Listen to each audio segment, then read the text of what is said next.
right, so this is kind of fun. I got a little help for this video today. I don't think he likes being on camera though.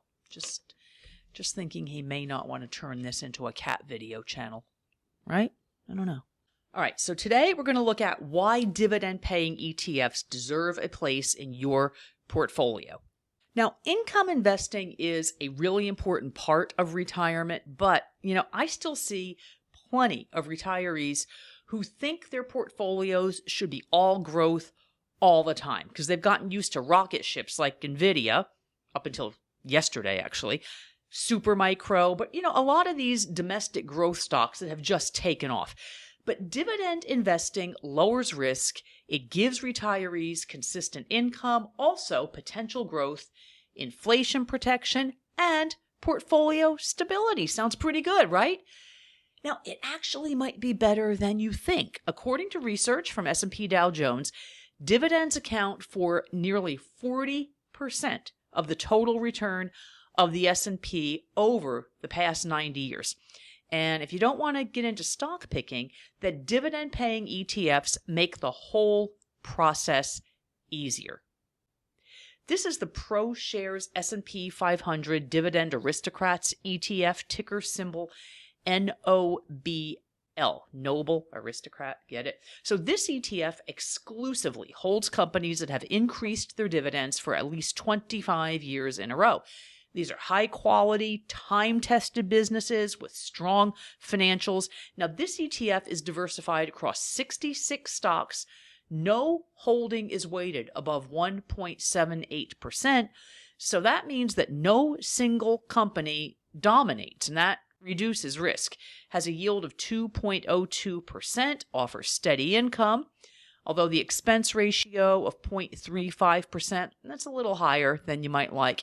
And for a lot of investors, quite honestly, 2% just won't get them too excited, particularly if you're used to growth. But let's take a look at a couple more here. This is the iShares Select Dividend ETF, ticker DVY. Now, this one targets companies with a consistent history of dividend payments and currently offers a yield of 3.79%. Not bad. Now, DVY's expense ratio is 0.38%, has 90 holdings. The yield here of 3.56% is pretty good, but the turnover rate of 17%, you got to be careful of some of the tax implications of that one, okay? Now, this is the Invesco Dividend Achievers ETF, PFM. This has a unique twist. It focuses on companies that have increased their dividends for at least 10 consecutive years, and it blends income with growth potential. However, its 1.55% yield is lower than some other dividend ETFs. Makes sense if you have a bit of a focus on stocks that have more growth potential.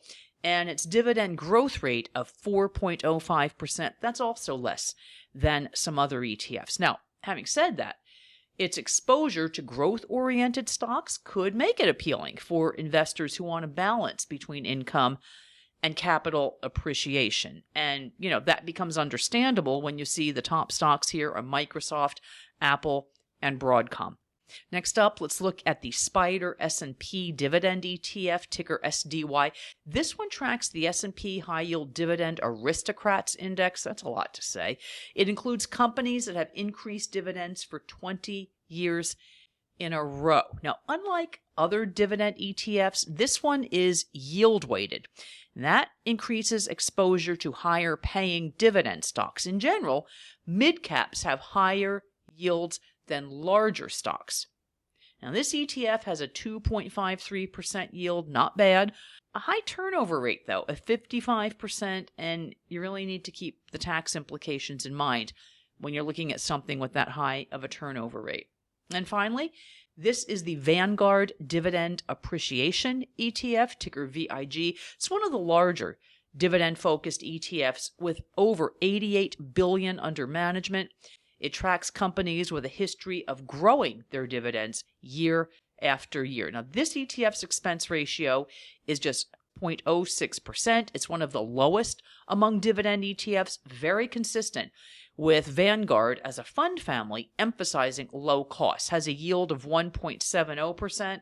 So, maybe you won't get too excited about that part, but its beta of 0.84 shows you that it's 16% less volatile than the broader market, which could make it a decent choice for conservative investors. Dividend-paying ETFs can give you some peace of mind as well as a steady income stream, but make sure you do your homework to understand which one is right for your situation.